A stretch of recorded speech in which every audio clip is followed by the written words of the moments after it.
Okay, the class is now on recording, so we can start. So I want to officially welcome everyone to tonight's meeting, tonight's class. So tonight we're going to be discussing lesson learn through various lesson learn meeting. Yeah, conventionally we call it lesson learn, but if we're in agile environment, we call it sprint retrospective. So, but for now, we're still in conventional approach. We want to learn project management generally before start diversifying. So when we get to agile project management, then we'll learn on how to carry out lesson learn meeting. Yeah, but it's similar to this, just different name. So what is lesson learn? Lesson learn meeting or lesson learn report? Can anybody help us? And let's start from there. Anyone? Try. You mustn't get it right. Just have to try.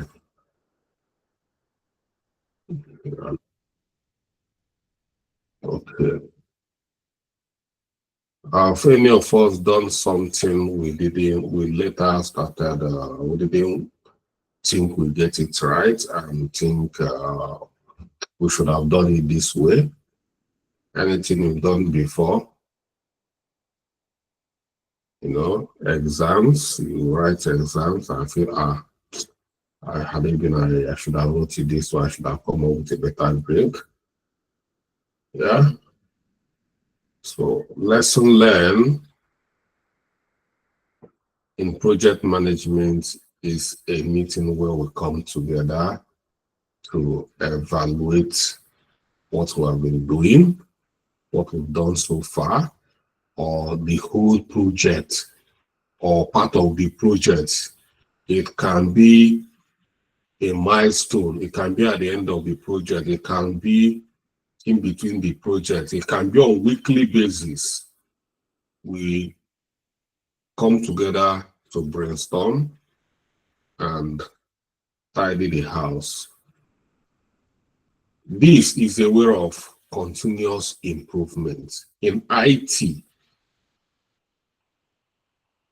continuous improvement is key, is number one in everything we're doing. In your projects, you have to continue to improve. You and your team members. As the project is going on, team may be having, or various workshops to upskill your team members. You don't just sit down and, as a project manager, you must have plans for upskilling your team members. When you find out that any team member is performing below expectation, you find out the reason. If they need upskilling, you make arrangement to upskill them. You don't throw them away. As a matter of fact, you throw people away on a gross misconduct or their performance is, you find out that it's an impersonation. They don't represent their certificate or they don't represent their CV. But outside that, you should make arrangements to upscale your team members to bring out, it's your duty to bring out the best in them. And various ways you can do that is through lesson learn meeting, lesson learn report. In the project I'll be handling, I make sure that lesson learn comes at least every week. Every week we must have a lesson learn meeting if we're working on conventional or traditional approach, which is waterfall. But if it's on agile is at the end of sprint. At the end of every sprint, the team must have this kind of meeting called retrospective. It's quite important to review yourself every now and then. You know, I happen to be very close to the seminary school, and I found out that Reverend Fathers periodically they come in for retreats. They call it retreats. It's equally, if we apply it in project management, it's called lesson learned. They come to review, sober reflection. What have we done wrong? How can I improve in my life? It's not only in project management. It should be applied in everyday life. As a man, once in a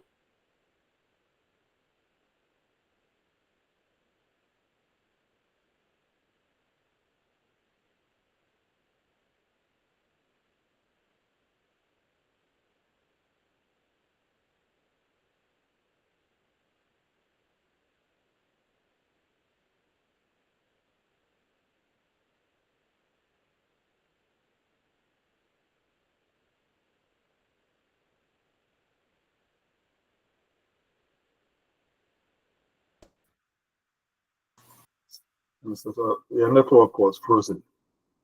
Yeah, I know.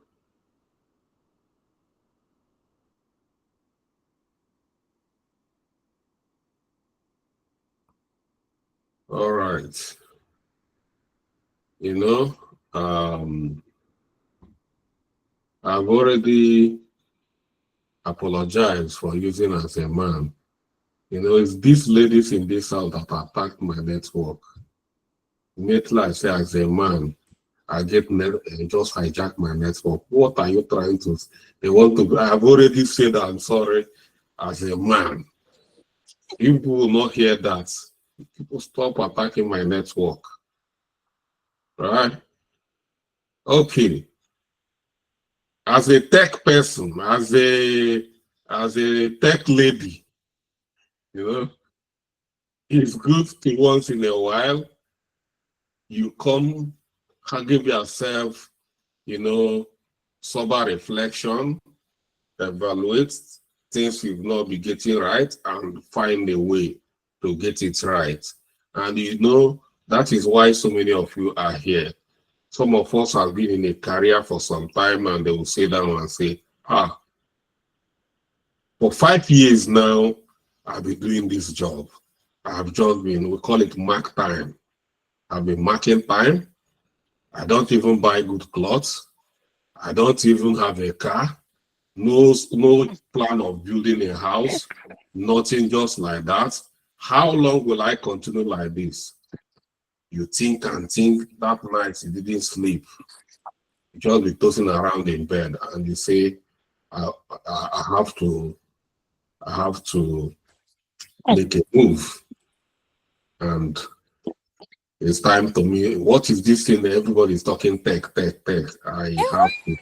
That is, you know, out of lesson learned. You review what you've been doing and you try to make amend personally and move on in a better way. So that is all we're trying to understand here. That lesson learned is not only in project management, you can apply it, you can apply it in your personal life, improve on yourself. But let's look at it professionally in our own case, like as a project manager. And let's look from our notes.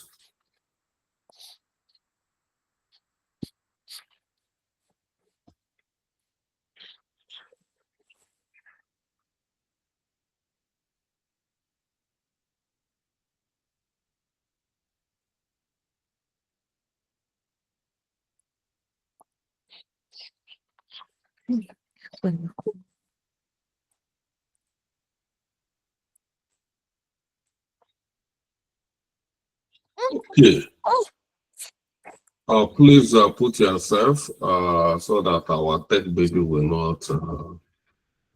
The tech baby is highly welcome. We are catching the young.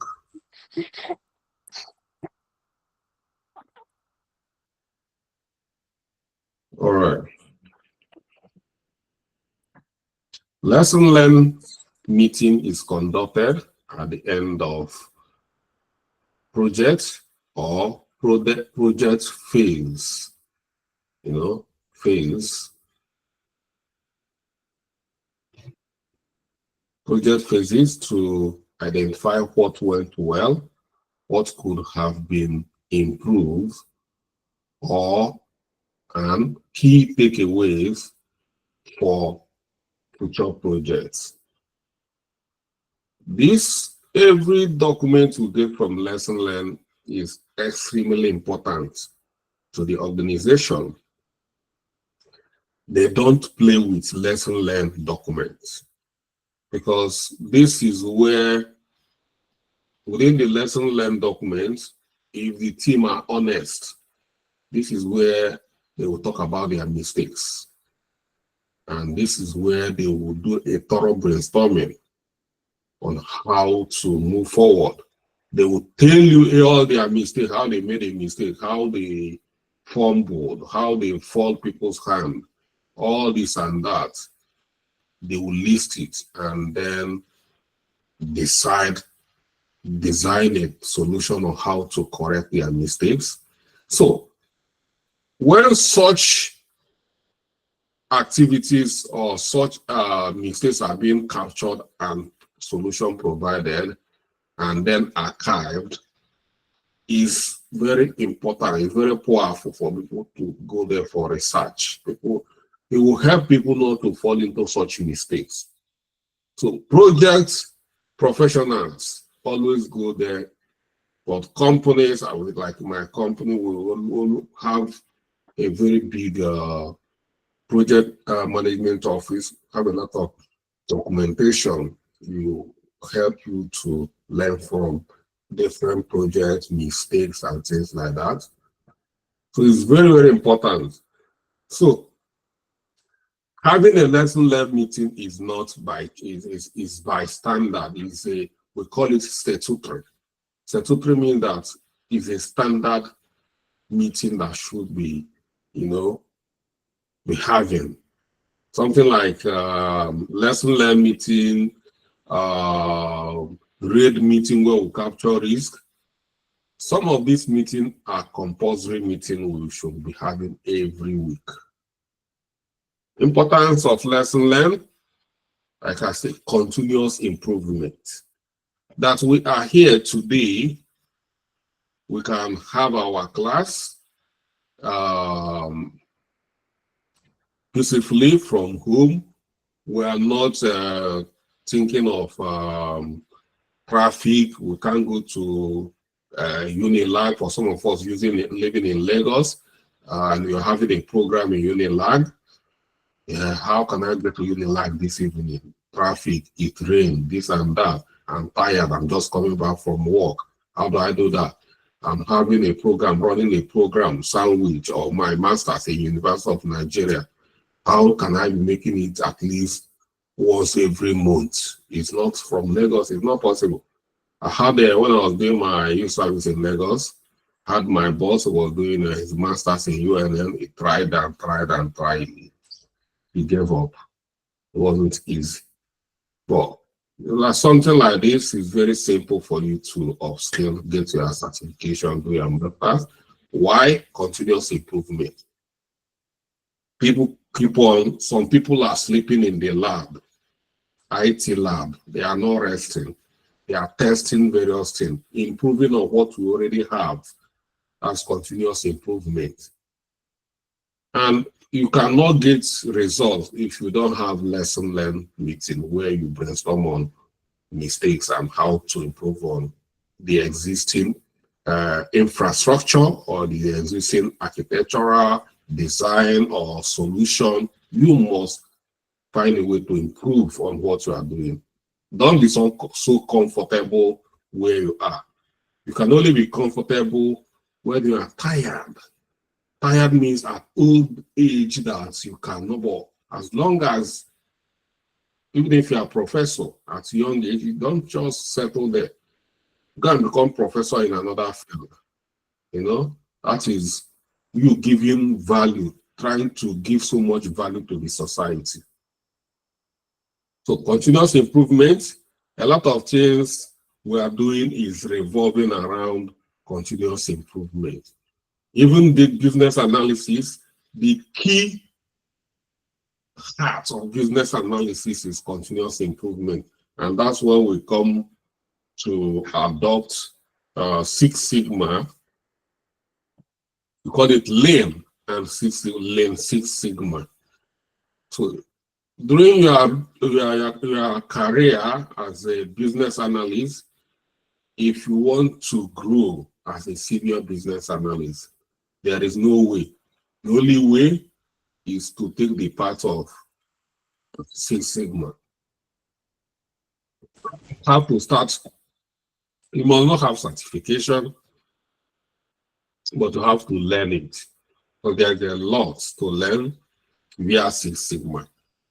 Six Sigma is for continuous improvement, and Lean is for waste reduction. Waste reduction. Merging these two methodology together have helped so many organizations, so many industries, and today a lot has been optimized through Lean Six Sigma. Waste, cutting waste.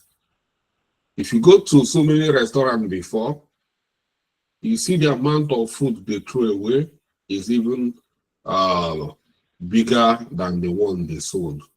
And they cannot, how long can they preserve already made food? Well, because of Lean Six Sigma, if you go to a hotel now, you are lodging in a hotel and you want to order for a food, they will ask you to give them some time. They want to prepare it fresh. And you'll be thinking, these people, I'm a VIP. I put order and they start preparing my food fresh. You'll be rejoicing that they are giving you a VIP treat. No, they're not giving you any VIP treats. They are reducing their waste. They don't want waste in their system. So, so many of people, initially I used to think, I order my food, they put it. No way. It's a strategy to reduce waste within that sector. You know, and that's it. If you go to some even all these clothing companies, these days people do not just go and buy already made. You place order, they sew it for you. They don't sew because after sewing and people don't buy it. Even in furniture shops, most of all these furniture will buy. You put order, you just the picture. That at the time you're ordering from the picture is not there. It's when you order this. At times when you order, that is when they start even placing order for the wood they are going to use to construct your furniture, when there is no atom of waste, and they are not going to pay for a warehouse. They can pay for a warehouse and keeping wood there and nothing is happening. They are not paying for any warehouse. So this is a way of reducing waste. Sorry for the digression. This is business analysis, you know, but it's just because I got carried by continuous improvement, and we are going to start business analysis very soon anyway. So that is it about continuous improvement. Number one, importance of lesson learned. Knowledge sharing. During the meeting, we share knowledge, provide a record of experience for the organization and team. So whatever we documented, we keep it for sharing for whoever cares to know. Risk mitigation, we identify recurring issues and strategies to prevent them. And team development, encourage open communication and foster a culture of learning. That is continuous improvement, continue to learn.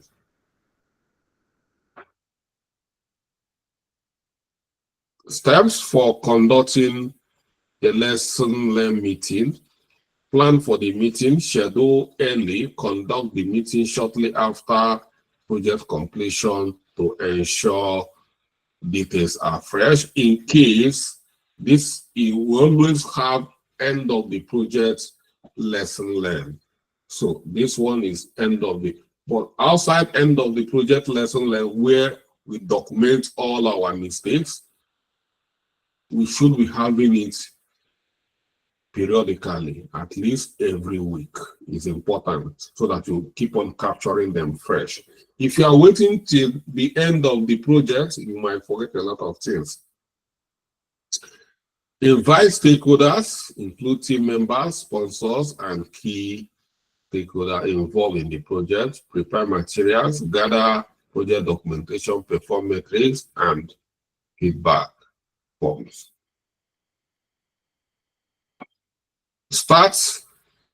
Structure the meeting.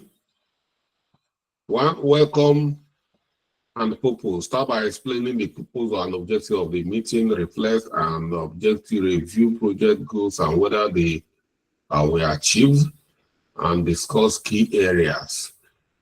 Divide the discussion into the following: what went well, what didn't go well, what could have been improved, suggestion for further projects. So once you have this kind of document, this is a good, an asset to the organization.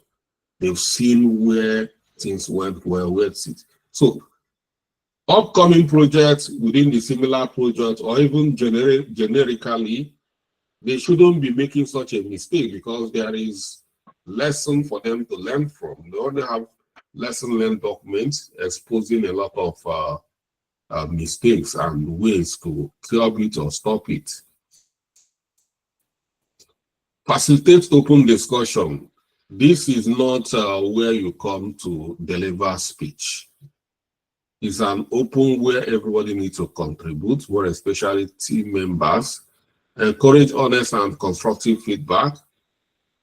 Use techniques like brainstorming or anonymous survey to gather input. Ensure all team members have an opportunity to contribute. In our own case, we try to use anonymous form to gather inputs. Because if you want to use anonymous form, will help everybody to contribute and contribute genuinely. Some people might not, if it's not anonymous, some people might not want anybody to know. They will hide. They will not be honest where they've struggled, what they think is that they'll just keep it to themselves. But when you give anonymous form, you see people contributing honestly, you should be able to gather a lot, you know, and ensure every team members contribute. Yeah, because you need to share the form. Everybody needs to be writing when it comes to what went well. You circulate a form, everybody will write and see up to 5 things that went well in this project, and you say up to 5 things that didn't go well, and up to how could we have improved on this suggestion for. So everybody is a brainstorming. Everybody start making content. Don't write their name. You know, just tell us what. And at the end of the day, we compute all of them together and classify them, and we start brainstorming on solution on how to improve on those areas of mistakes. Yeah. Record lesson learned. Assign a note taker or use a collaborative tool to document feedback in real time. So it depends on if you guys are working remotely, you can always use the recorders to like what I'm doing here, to record, transcribe, and but if you're not, you can document. If you are, you can take note. If we did note taking all this meetings, they will already know how to do it, or you assign someone to do that. Categorize feedback into action items. So, like after getting feedback, like I already said, categorize them so that we work on them group by group. And observation and recommendation, all of them should be categorized. And identify actions, actionable outcome. After categorizing them, we brainstorm on solutions to tackle all those areas we didn't perform well. And it's a brainstorming session. We contribute a lot, and after then, we decide on actions on how to work on all those things that didn't go well. Yeah. In a situation where we are still on the project, but if it is at the end of the project, we just give general suggestion on how to handle issues because the project has come to an end. But if like we agreed to do it periodically, like every week, then we should be able to suggest next action on how to handle or mitigate such problems and come up with improved ideas and way to work. So that's it. We prioritize lesson learned based on impact and relevance, assign ownership for implementing improvements. We must assign to every activity, we must give it an ownership. Somebody must take it up. So we should, in a project, everybody cannot be doing everything together. You know, there must be an owner.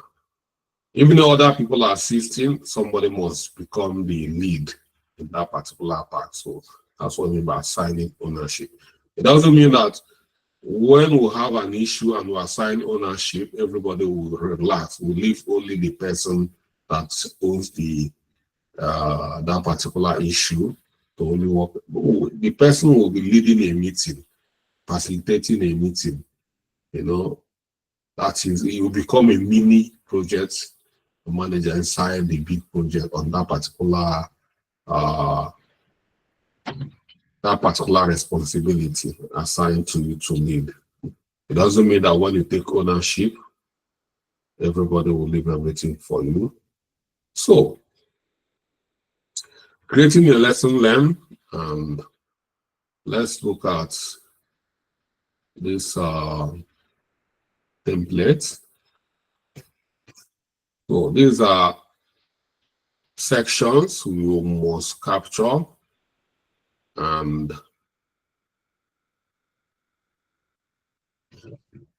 details. Number one is project overview. You must give a brief summary of the project, including objectives, timeline, and deliverable, and successes, aspect of the project that went well and contributed to its success. Challenges, issues, or roadblocks faced during the project. Like I said, this is at the end of the project. But if it's on daily occasion, we will see capture challenges within the week. If it's weekly, we say issue faced within the week. That's why I said this is a template. We should be able to customize it. Say faced during the project means Like at this point, we are talking about the end of the project. But if it's a weekly, we can say fixed.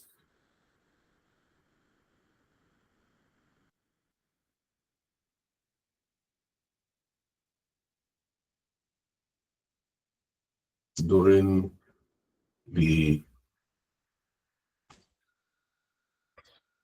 week or given period.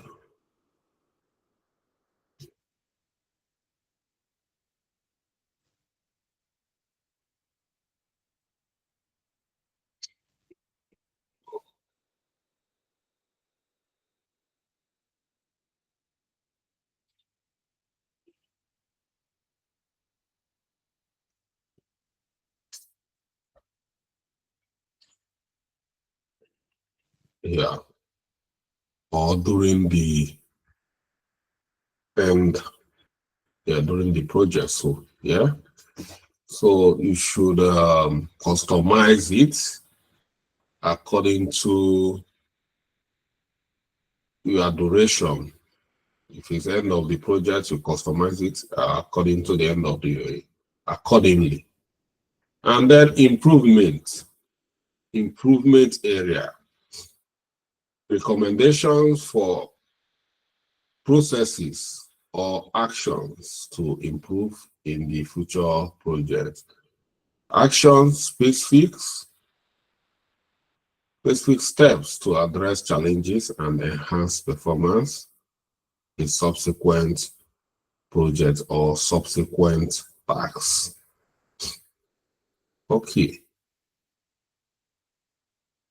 We have this example here. What went well?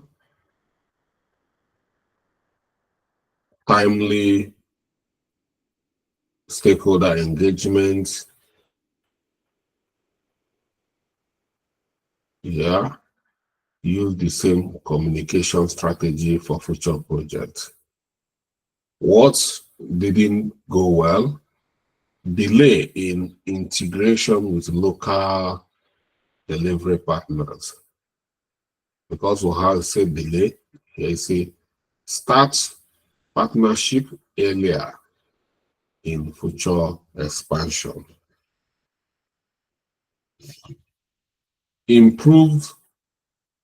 Improvement areas that need to be improved, insufficient training for new team members in new states. We have identified areas that need improvement. Allocate a dedicated training phases for onboarding. Action items. Develop standardized onboarding process for expansion. Assign training lead for next project. So you can see how you can apply it. This is a template just for you to customize it. Yeah, the only thing we didn't have a summary like here, project overview. Yeah, but with this we already have full track. We already know what the project is for with this. Okay, that's it. And best practice, document continuously. That's number one. Capture insights throughout the project life cycle, not just at the end of the project, like which I've been stressing on, is a best practice. Break it down. Don't wait till the end of the project. It must be broken down. At least, even if you don't want to do it every week, do it at each of every phase. For instance, we are broken it into initiate stage, define stage, execute stage. So within the stage, at the end of every stage, have a meeting have a lesson learned meeting. But for me, that is even too wide. I do it every week to make sure that I sleep well when I go to bed. You know, because it will make me feel that I'm on top of the project, that I'm in charge. Focus on solutions. Highlight actionable recommendation rather than just problems. You know, look for solutions for the problems. Make it accessible. Store the lesson learned in a centralized area where everybody can access it. And that is places like SharePoint. If you are working with Microsoft, they call SharePoint. Some of us know SharePoint. But that's what we use in Office. In so many of my projects, we use Basecamp, FreeCamp, so many of all these collaborative environments which are going to start using. You share it there so that everybody will have access. Just like I'm sharing our video, our lesson resources. I share it in a centralized area. Everybody can go there, watch the video, and download the lesson notes. So that's making it accessible and apply insight. Ensure lesson learned are integrated into the planning phase of a new project. Whatever you learn from the previous problem or project, apply it in your new project to scale up. All right. Okay. And this is it. Lesson learned is very critical part of a project.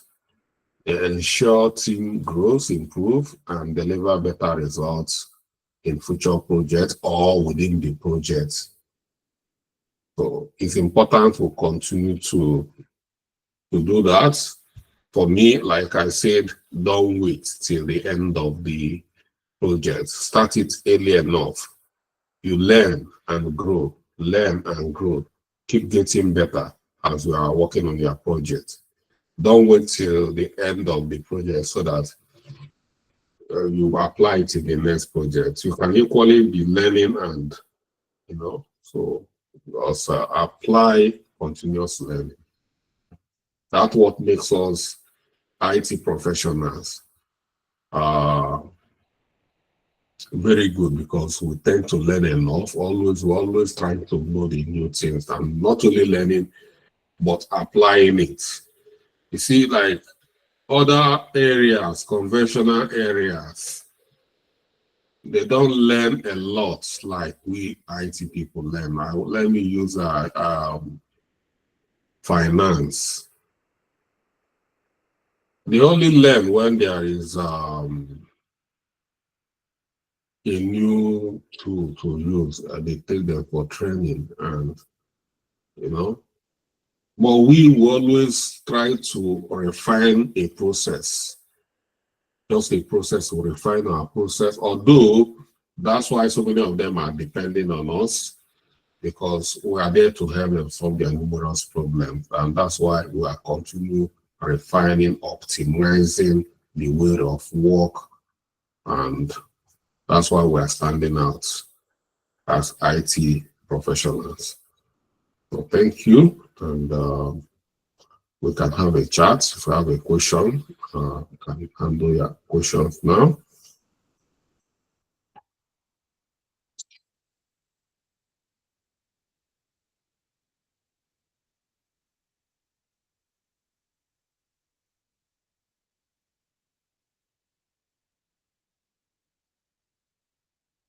Yes, Mr. Elijah. Good evening, sir. Good evening. Yes, sir. You continue have to improve, learn to improve. We're already talking about improvement. If anything Okay, that sir. you do right, do it right. Please, as regards to the lesson learned, Put your is it camera on. in, Put your camera on. sorry, sir. Sorry, sir. Sorry, sir. You should learn etiquette. I thought it's all right. You know, Okay, sir. I said lesson learned, is it that is after it come after the whole project ended or before the project? Which part or which section or when is the lesson learned coming in the project, sir? I said, lesson learned is in a project is for us to learn from our mistakes, and it's better for us to catch it, periodically in a project. A lot of people wait till the end of the project and they'll come and sit down and brainstorm on what went well and what didn't go well. It's a wrong practice to do it that way. End of the meeting, end of the project is a time to document everything together, not to start putting everything together.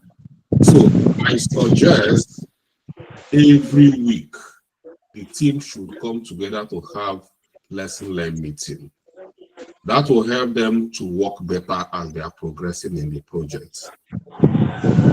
Are you getting my point, Elijah? Yes, sir. So it's left for the project manager to fix a date and say, every Friday by 2:00 is our lesson learned meeting. So every Friday we must come and we'll have a meeting, and that's it.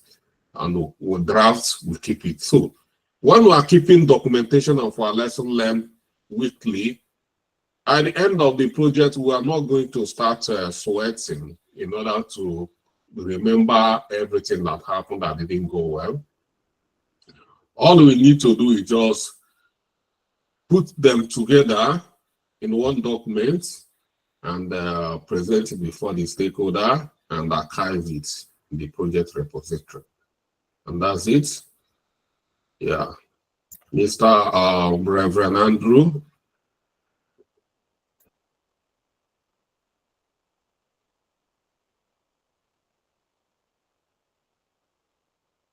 We can't hear you. Okay.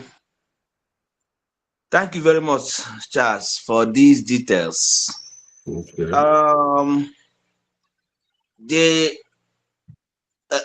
Some of these topics that we are, getting, minutes of meetings, lesson learned reports, and project labor, RISI, and risk management. I thank you very much for some of these things. These are the things that we take for granted in any project and even in our lives, and make our projects sometimes incomplete. But I want to ask a question. The question is, this project management, I think, works where the money, for instance, for project is ready, and and everything is in place. In this part of the world, in developing economies, you discover that many projects are started but could not be completed. Some die in its initiation stage and other things because of lack of funding. And because of these little details now that you are letting us to know. My question is, can the sponsor of a project follow through with the project manager when the resources are very scarce and the project manager is not trusted, nobody is trusted to have this kind of skill, that in order to see that the project is followed to its logical conclusion, will it be going against the project management principles? Okay. Let me tell you, yeah, some of this area we are highlighting, like somebody like me, I've worked in public sectors, I've worked in private sectors, I've worked in Western world, I've worked in developing nations as well. So I have a diverse experience on how this works. A project, number one in a project is the project cannot, mainly in the Western world, go on when the funding is not secured. We tend to secure the funding before we start a project, and that is where you leverage on to make your plans. So, but in some cases where you are talking about whether you see projects or some people are playing to the galleries, or some people are just using the project, call it elephant project, for embezzlement. They never have intention of, having that project. That project is just like a smooth screen for them to embezzle some fund. So that's, in a situation like that, you see that they start a project and the project remains like that. There's never good intention from the beginning. For instance, you can see a local government chairman or a state governor starting a project to build a road, and they never completed that road. They must have, I'm not saying, but they might have diverted the funds somewhere, So you see a project lying fallow. At times, it's not the project managers in some cases. So it happens like that. And because there is no such committee of inquiries, nobody asks questions why this project, why things are going the way it is. So it becomes a norm, like in Africa, where you have a lot of abandoned projects and nobody asks questions. Nobody goes in for anything. Nobody cares. At times, when a new government comes in, they will abandon the project of the old government if it's an opposition party, because they don't want to, things like that. We do not have an institution. That is it. No accountability.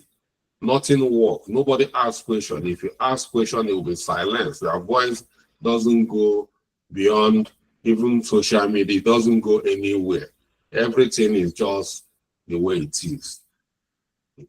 Bureaucracy, corruption, and things like that. That is Africa for you. In Western world, most of the projects, before a project can start, let me use public sectors, because I work in so many public sector projects here in London. I work in so many projects in Transport for London. Transport for London, I've worked in so many projects in refurbishment of London Underground, station, tube station, high-speed rail. I work in so many of these, like King's Cross, St. Pancras International. I've been in some of these projects. This station where they had a good high-speed Farringdon station, I was there. This multi-billion pounds project. this funding is there. It has been secured, fully secured. They are not waiting for oil money to come before they can, or there is no more allocation or things like that. The money is there. Government treasury, the government have good treasury and the money is secure. And they expect you to deliver this job at the end of a given period, which is contained in the project charter that the project should. Anything outside that, then we'll have automatic committee of inquiry that will audit projects. Why did the project not complete when it's supposed to complete? And that's what I was telling people. Make sure you have project charter, more especially if you're working with public sectors, because they are going to come to ask questions. I have friends I know within that Faringdon station. I know so many people that went to prison. Some were getting like 5 years imprisonment, some 3 years imprisonment, some years of imprisonment for mismanagement of resources, project resources. They go to prison. So, yeah, and once they find you wanting, you go to prison, they get competent people to replace you. And like these projects, all of these projects have been delivered. They all got delivered very well. You know, it's one of the biggest stations we have here in London and working so smoothly. A lot of money, you know, and a lot of projects keep on going. That's why things are working. But in Africa, sorry, I've been in Africa, handled projects, you know, public projects, and we see I had contractors, some project I was, you know, they will come to me and ask me, how much are we going to add for you? I said, what do you mean, how much are you going to add for me? I said, that is the way we do it. You tell us your own cost. So we incorporate it in the project quotes. And then we bring it out and give it to you. I said, Mr. Man, if you try this again, you will not get any contract from me again. Give me a good job. And they say, we don't do it like this here. If you are doing it like this, you are not going to get anything from this seat. This is where they get it. Will be here. So that is what is killing the system. So before the project, they've already shared the money. There is a project, some of my friends here in London, they've got a project in Nigeria. I'm not going to mention the states. And they asked them, because this guy is very close, so he came to me for advice and see, now this project has started and they want to release the first funding for this project. And they are telling them, because they put in their own costs, government put in their own costs in that project. And now the government officials are telling them to give them their cut even before the project starts. The guy say, if we give them this money, it's going to affect the quality of the project we are going to deliver. And tell the guy, it's either you say, go tell them no, you are not giving them cut.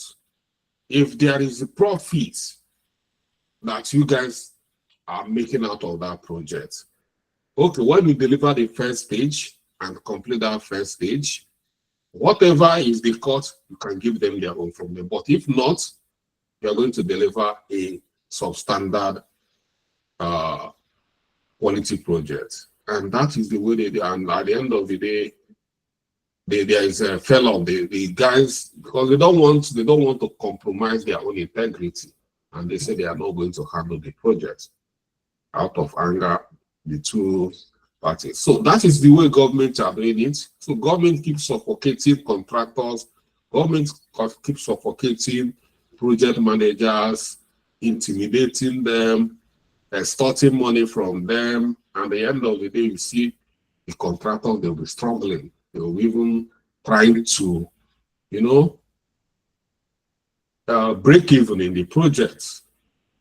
So that is what is happening. Okay, thank you very much.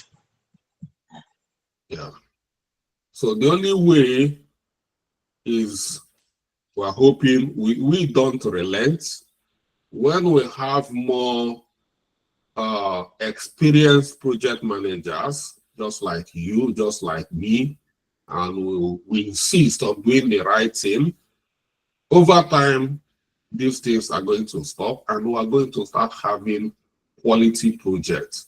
And we see contractors completing their projects on time and within the budget.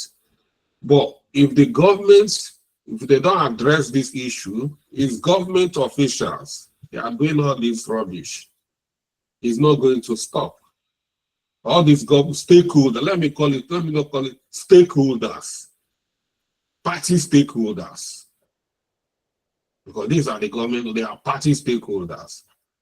They are the people that are killing the system, killing Nigeria, killing Africa. It doesn't happen that way here. It doesn't. If you mess up, you go in for it. I'm telling you, I've seen people who've gone in for it. It wasn't funny.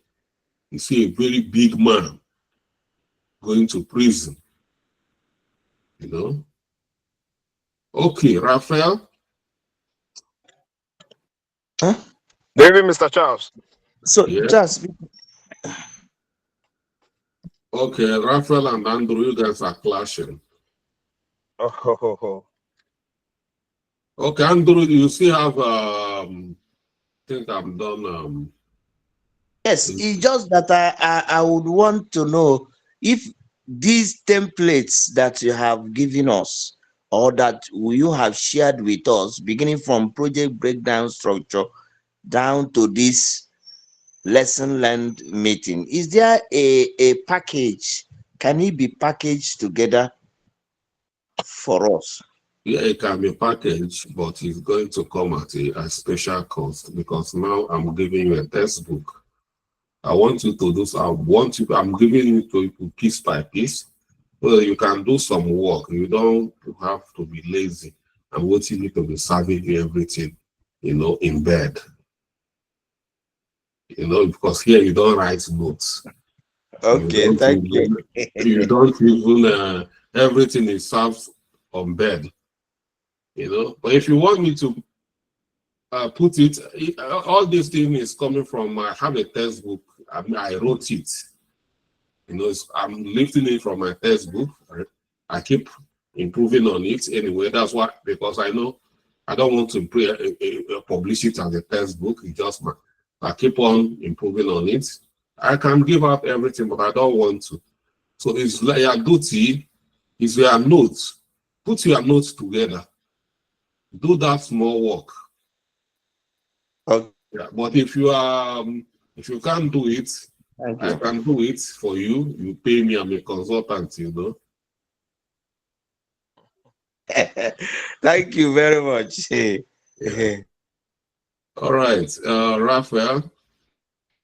Good evening, Mr. Charles. Good evening. So I want to seek like an advice.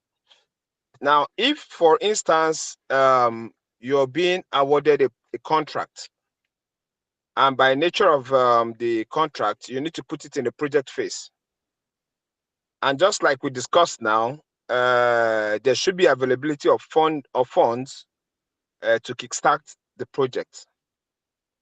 Now, and the stakeholder needs like an update, a weekly update as regards the improvement on the project. What would be your approach? For instance, if your expectation is that by week 1, after the contract has been awarded, that the funds will be available to start up the project, and in week 1 you don't have all the fundings available, what would be your approach in giving like an update to this client? As a matter of fact, nobody is going to give you the whole funding. You are going to jump out with the funding. You know, that is not a best practice.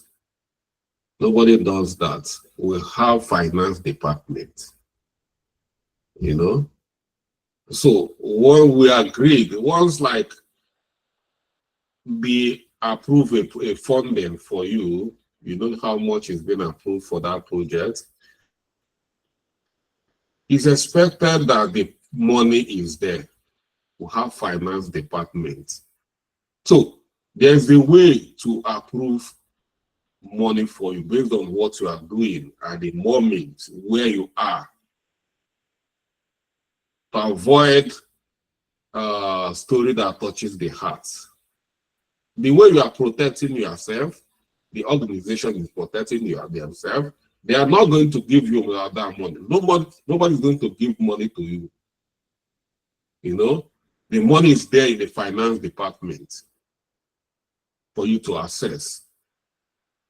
Well, the only thing that comes to you is your salary as a project manager. If you want to buy 50 bags of cement, then you make a quote, you know, and the finance department procurement. Yeah, we have at times we have depending on the size of the project. If it's a very big project, we have procurement officer that prepares for any kind of procurement, and the procurement and the money will be released, and whatever material you need is going to be supplied on the site. So if you want to do fraud, the way you do fraud, just like I told you that some people came to me and told me, how are we factoring in some money for you? So if you want to factor in some, all you need to do, I'm not teaching you about it, but I know the way they do it. They will go to the people that is selling, the suppliers. If it's bags of cement is 1,000, in your procurement you say that bags of cement is 1,500. Then you go back to the supplier. Maybe you and the supplier will share the 500 when they must have paid the money to the supplier. If you are waiting for any money to be that will release the money, that money will go into your pocket, or they pay the money into your bank account, the project is not handled that way. And they cannot pay you for what you are not doing. If for instance, if within the initiate stage, they will make funding available through procurement and the rest of them. When you finish, they will evaluate the initial stage, that is that initiate stage, and after you can put, that's what I call it, like milestone. After evaluating the milestone and they are happy with the milestone, that is initiate stage completed, then they close that chapter, they come, then they release another money. The money they are releasing, not onto your bank account, but they make money available for spending on materials and other resources. If you want to hire somebody, you are not the one going to hire. Well, it depends on the way it was, but so many organizations will have HR department, human resources. You tell them, I need 2 more business analysts. This is how much I want to pay them based on the budget we have here. And they will put advertisement for a project, for a business analyst for you. They will do the interview and select the best. And you might be part of the interviewer or the hiring team, and the person starts work. And at the end of the month, every person that works, you sign their their worksheet, their pay sheet or time sheet. We call it time sheet. You sign everybody's time sheet and they will get paid. You are not paying them. Finance will pay them. But anybody who do not, you refuse to sign their time sheet, so you approve how much that they got paid. If you want to cut somebody's salary, you can, cut somebody's salary for one thing or the other and approve the amount the person can be paid. But you do not have any, you are not going to touch any money to pay anybody. The money is going to be paid through finance department, not you. The only thing that comes into your pocket is your own salary. Okay, Mr. Charles, that's thank you for that response. But I still have area where you did not address. Now, my question is, if a project has been awarded, a contract is awarded to you, for instance, and you are being required to fund this project, part of the agreement is that you fund the project, and at the end of the project, you submit all your invoice and all your work completion certificates to get your payment. Then my answer to you is, why would you fund the project as Dangote or what? Even Dangote do not fund. Who tell you that Dangote is using his money while working with government? You are just making yourself vulnerable. And as a professional, I'm not going to advise you to fund any project. If government want to start any project, they should have enough money to start the project. And that's why so many of us go bankrupt. They'll start going to churches to go and cry upon what they brought upon themselves. You don't do that. If you are working for me and you spend your personal money, if I find out you are using your personal money on that project, if I'm a governor, I will sack you. I will revoke that contract. I had contracts awarded to people when I was a local government chairman. I made sure nobody used their money. I release funding. Once you do part of the job, that's the way it's done. We evaluate it. If I'm happy, I release another funding. You continue to work based on the funding released. Once you finish, we evaluate what you've done. We can break it into 4 stages or 5 stages. 25. The first funding is going to be 25%. We are going to release 25% for you. You start, that is mobilization fee. You start with it, not your own money. And we'll have the situation to make sure we protect ourselves, making sure you do the job. After that 25% is exhausted, we'll make sure that before we can release another 25%, we've seen what you've done with the 25% being released to you. If you've done a good job, because we need to protect ourselves as well, that is risk management. If you've done a good job, we release another batch, another funding, another mobilization, second mobilization.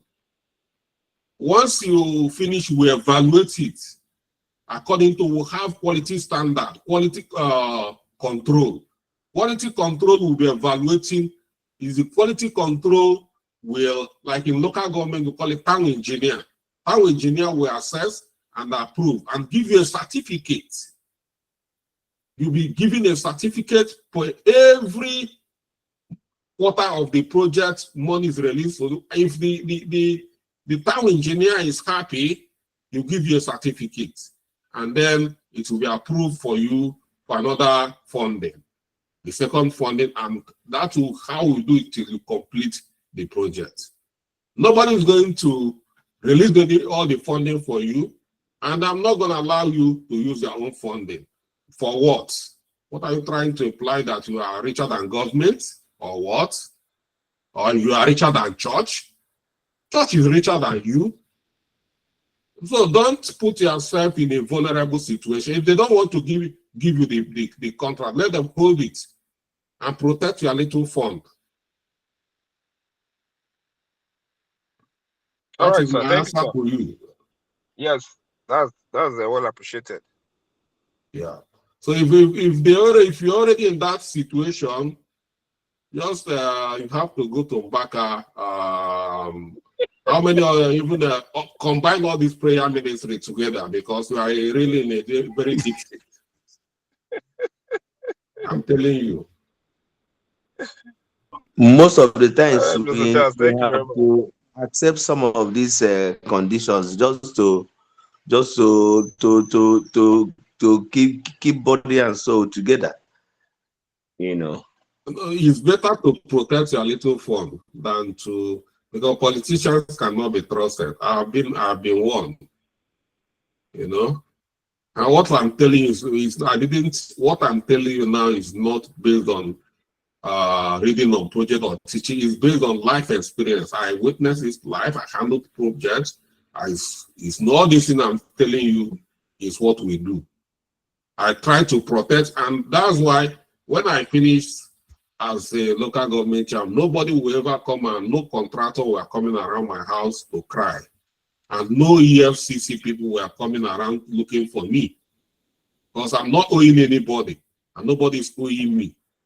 You know, as a matter of fact, it was the council that's owing me, because out of my compassionate heart, I was using my personal money to at times do some certain things where the money is funded.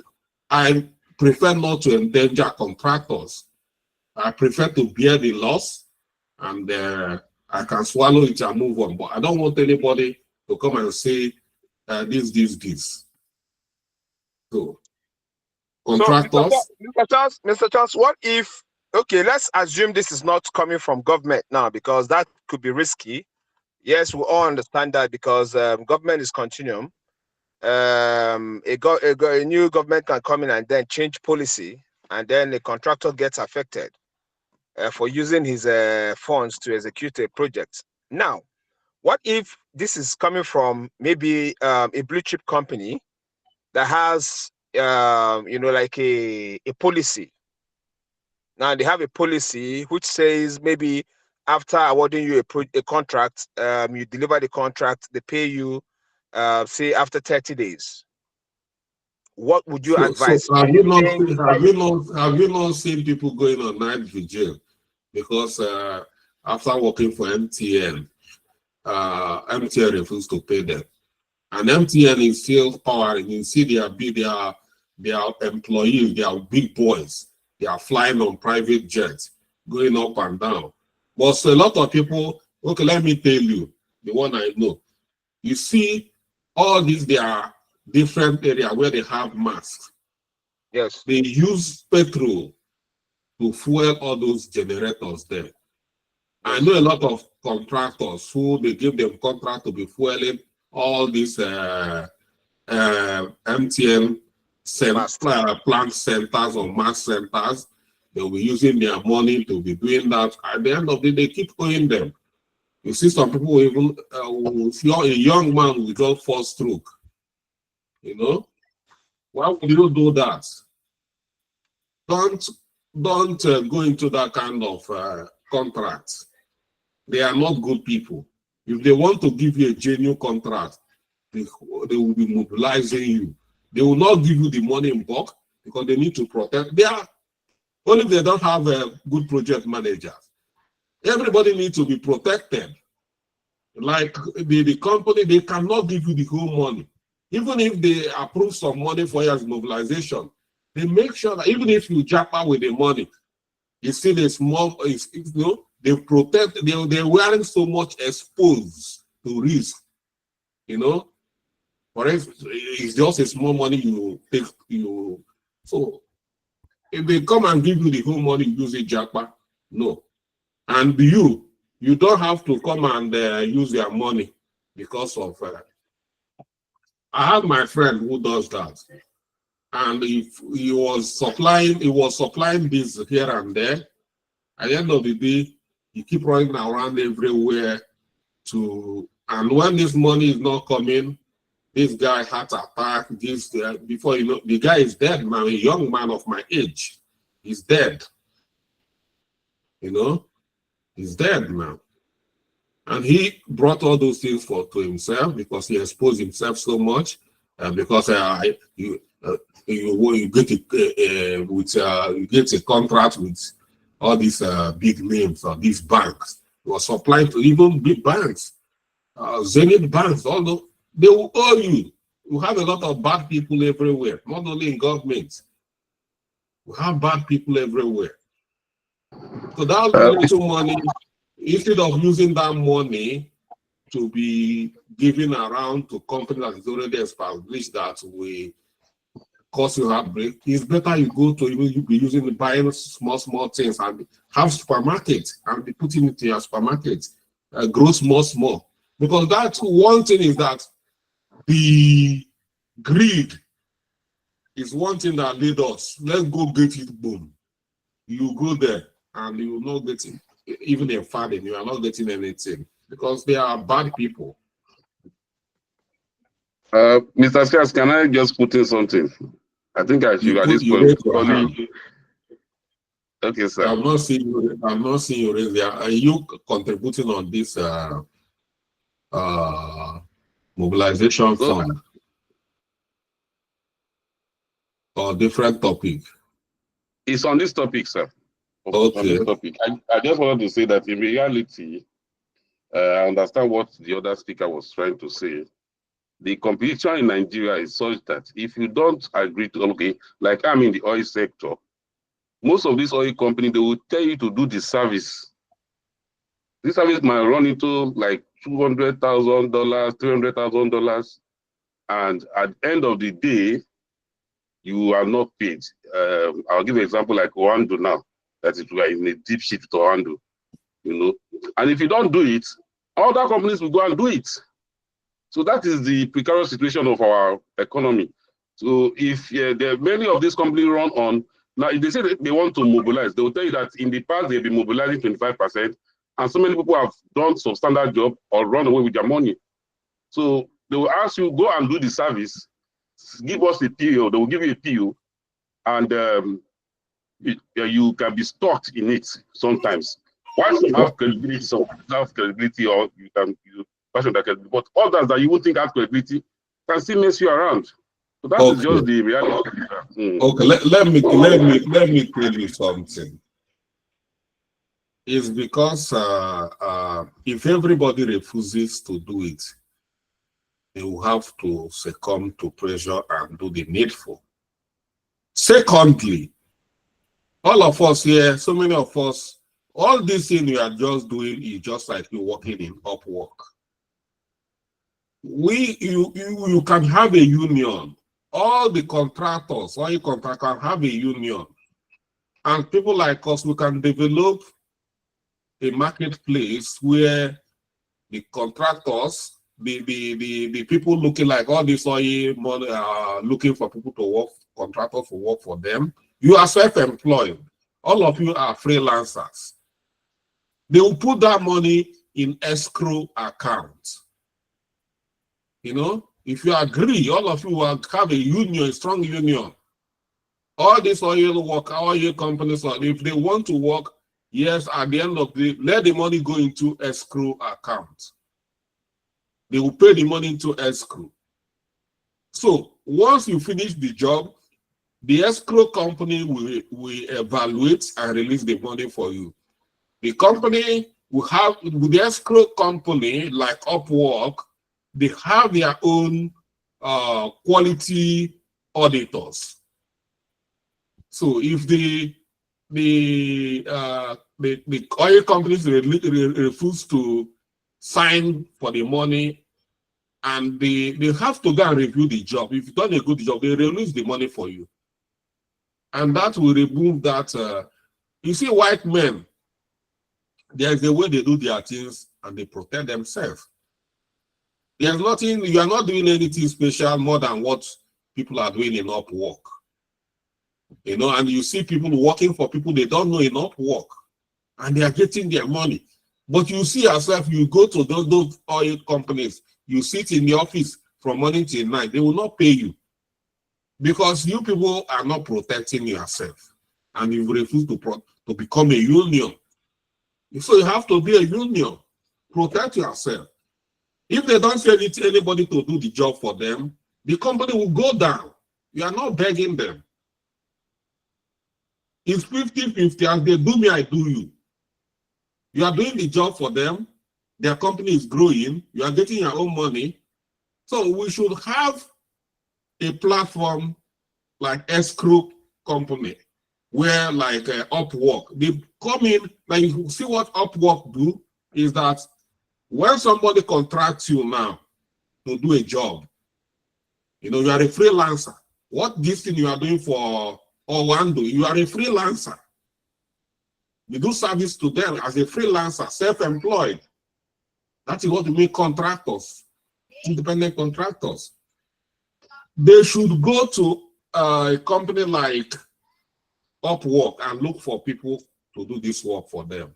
And they will deposit the money in Upwork escrow accounts. So whoever that hired to do that job, if it's for 1 month, they will pay 1 month worth of money into that account. Once you finish it for 1 month, they will assess it. That money will be released for you. They don't, once the money goes into escrow and you start work, they don't have access to that escrow money. It's the escrow company, and the escrow company should be very respected. It must have high integrity, that they will not come and start messing around or being biased or being bought over or anything like that. So these are ways to protect ourselves. I'm not encouraging anybody to go and take that risk. You see, according to you, they have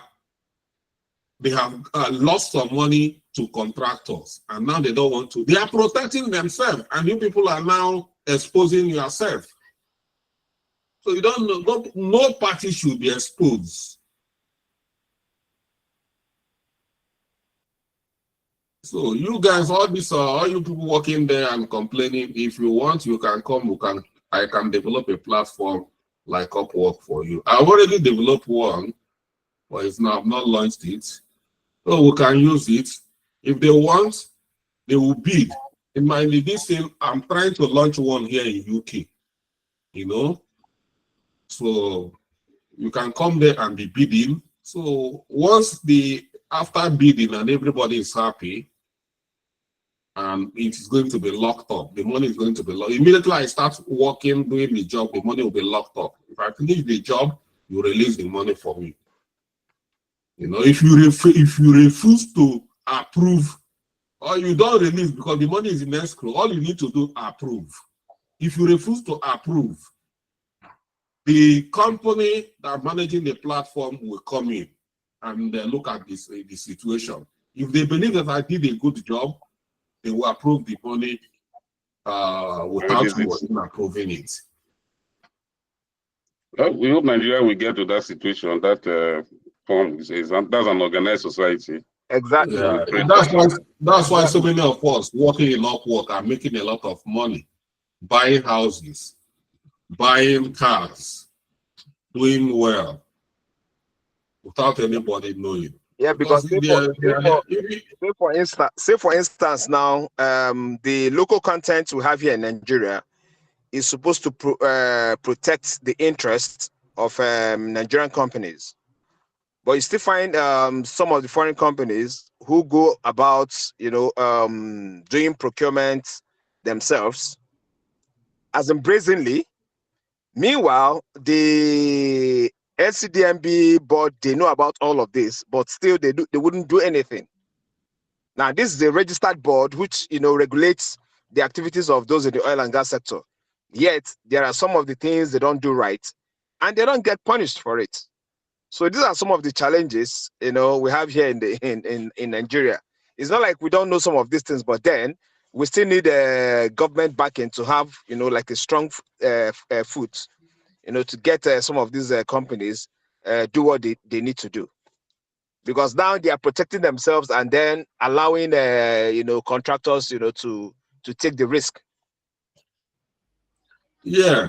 So is the contractors should come together and become a union and put sentiment aside, put selfishness aside, come become a union and develop a marketplace like this. Or this is where opportunity lies. A good company can come in and bridge the gap and become a platform. Oil companies, if they are looking for any contract, go through that platform, keep using Upwork. You go there, everybody will come and bid. Everybody will be bidding for it. The best person takes the job. The main thing is that at the end of the day, the person gets paid. It's not that you are getting contract. Getting contract is number one. But getting money from the contract is another thing. You can get a contract that will lead you to early grave. That is not a contract. All right. Yeah. Yeah, Mr. Charles, I think a few things, because Yeah. we seem to be embedded in this much. But what I would say, first thing first on our lesson length, I think one of the major things we need to take care of as project managers, in my view, is how you approach the lesson length. So if you make it to become a finger pointing, then automatically you're not going to achieve the goal. I don't know if I'm right on that, because how you approach it will determine how open your team members will be to give you to say the truth about things. Yeah, that's why I said in lesson learned, you can make it anonymous. I said we use anonymous form during the lesson learned. Nobody's pointing a finger at anybody. So in lesson learned, everybody will come and say what didn't go well. We are not coming to start pointing a finger. We come to say what didn't go well. We are not saying what didn't go well anonymously. Everybody have a form. Write what didn't go well. Don't write your name. Nobody knows who wrote this. And we'll submit the form. And then from there, we'll evaluate what went well and what didn't go well. Okay. So lesson learned shouldn't be a conflict resolution thing. It's for us to evaluate. If there is an issue, the issue should have been dealt with before the lesson. Issue should not be dealt with during the lesson learned. Okay, so that's one. Then the question that came up about what if funding became a challenge. I think the necessary thing every project manager need to do in this regard is, because I presume during the project brief, we also should know, if assuming the company we are working for is working for another company, we should know the contract terms that we are signed with the parent company, that's with the client.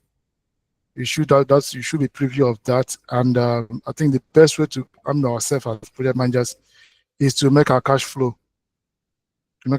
program and submit it alongside to ensure that with that they know from beginning that this is how you're expecting money, tranches of money to be supplied for the project.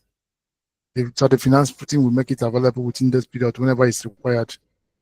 If it's for procurement, they make it available for that, because they already know ahead of time that within this so period, you go into this stage of this, and so make the cash flow to align with our plan.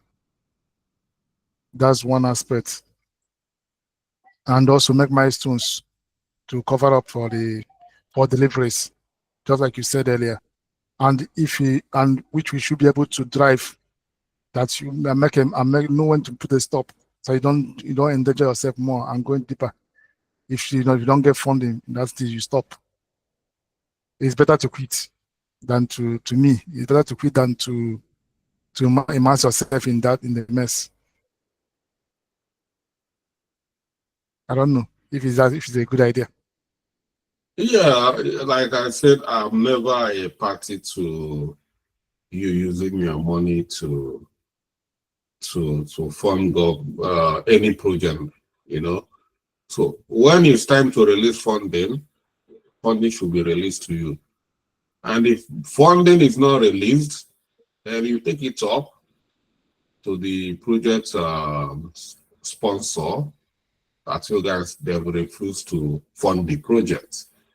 and he will know, he will become an issue. Why is the, if it's your fault, then you know why they are not funding the project. But you shouldn't use their money to not funding the project. It means that at the end of the month, even you are not getting your salary, because the funding the projects, your salary is part of the funding. Every person working is there. So if they don't pay the team members, everybody will go on strike. So there should be funding. Or you trying to say that if you use your money to pay all the team members because you want to be a good project man, you don't do that. Even if you have the money, nobody is going to thank you for doing that. So we should do the. I think right. Okay, I think my colleague here is looking right from it from that angle, because he's looking from a freelancer. In fact, it's more or less, I wouldn't call that a project. I would look at it from maybe a supply. It's more or less like a procurement supply activity. Which is that's what I think the angle it will be looked at from. And in that regard, we of course when he's sending his quote, if he does not make clarity on how he intends to have his payment, even though he's an individual, you're not in a union, you can still make your stand. Highest thing that will happen, you don't get a job. But rather than being that mess, you can tell them, okay, upfront, I'm going to get this milestone. You make it, or you say before I ship or before I transport it to you. And once you come and confirm that, I send you pictures and everything confirming that the product is ready, you pay me some 2% before I move your items to you. So those way, that way you can still have your hold on them. If they don't agree to your own terms, and most times I think why most people enter that situation is they don't need Appendix F of contracts when they're giving POs. They don't need Appendix F of what is given to them to know that accept. They also shouldn't accept.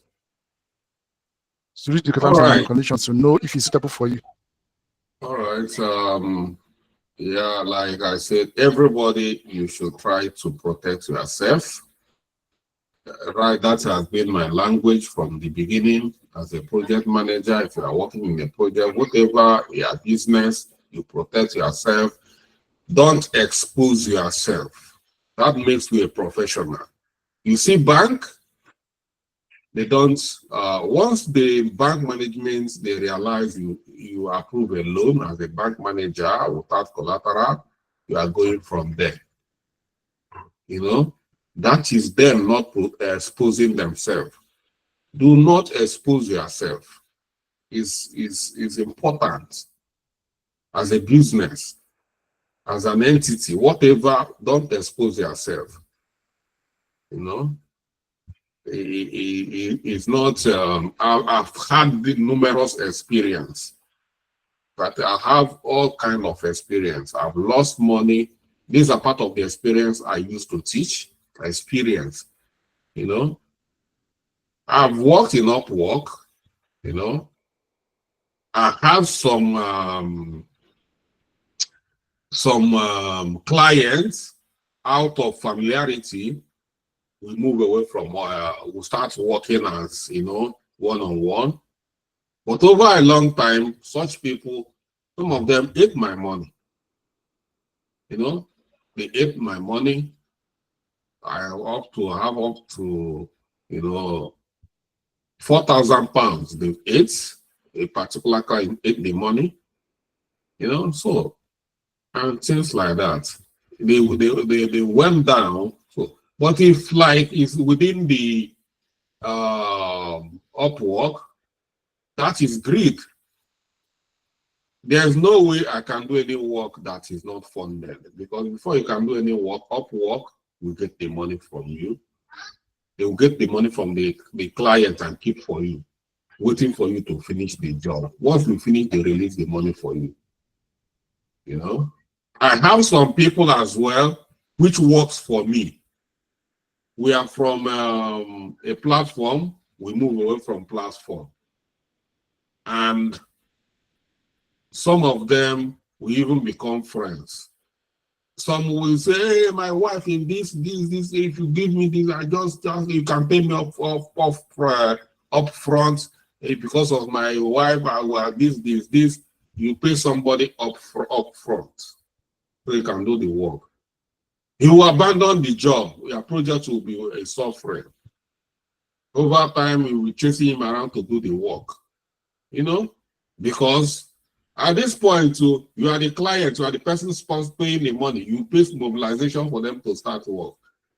You know, something like so. But to avoid story that touches the heart, whether you are a client, whether you are a freelancer, let everybody go to the platform.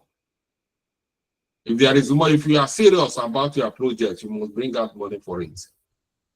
Project is money, requires money. Project is not a well-wishing. I wish to have a flyover in my state, and they will call you to go and you use their money and be building flyover for the state, and the governor will be using private jets and be enjoying state money. And no, if governor wish to have a flyover, then governor must bring out allocation, a portion. They are receiving allocation from federal government for projects. So they have money. You can't tell me you are richer than governor. So many of you are in River State. You are handling a lot of projects for government. Are you richer than River State? Do you know how much that's coming into River State on monthly basis? You don't do that. You know? That's little money that requires you like small money, 100 million, 200 million. They will keep it. But they will have billions, even some trillions coming in. So don't just endanger yourself. You know, everything I'm teaching, so many of them is out of experience, running projects. I've run projects as a project sponsor. I've been in a project as a freelancer. I've been in a project as a project manager. So I've diverse experience. I've done it off record. I've done it on record. I've done it too many ways. So, but the end point is don't expose yourself because you are going to get hurt. Whether you like it or not, they are going to take advantage of you. Once you expose yourself, once they see, some people do not use their eyes to see people that are vulnerable. The moment they see that you are vulnerable, they start taking advantage of you. It gives them joy to exploit vulnerable people. That is some people, that is their, what gives them joy. That is what makes them to have their own orgasm. As vulnerable people. And don't make yourself vulnerable.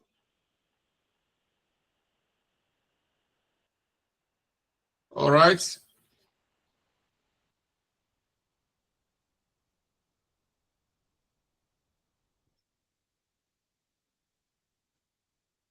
So thank you everyone for joining, and I'll see you here the same time.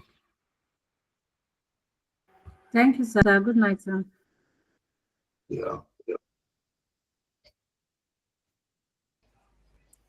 Thank you, Mr. Charles. Good night. Thank everyone. you. I see the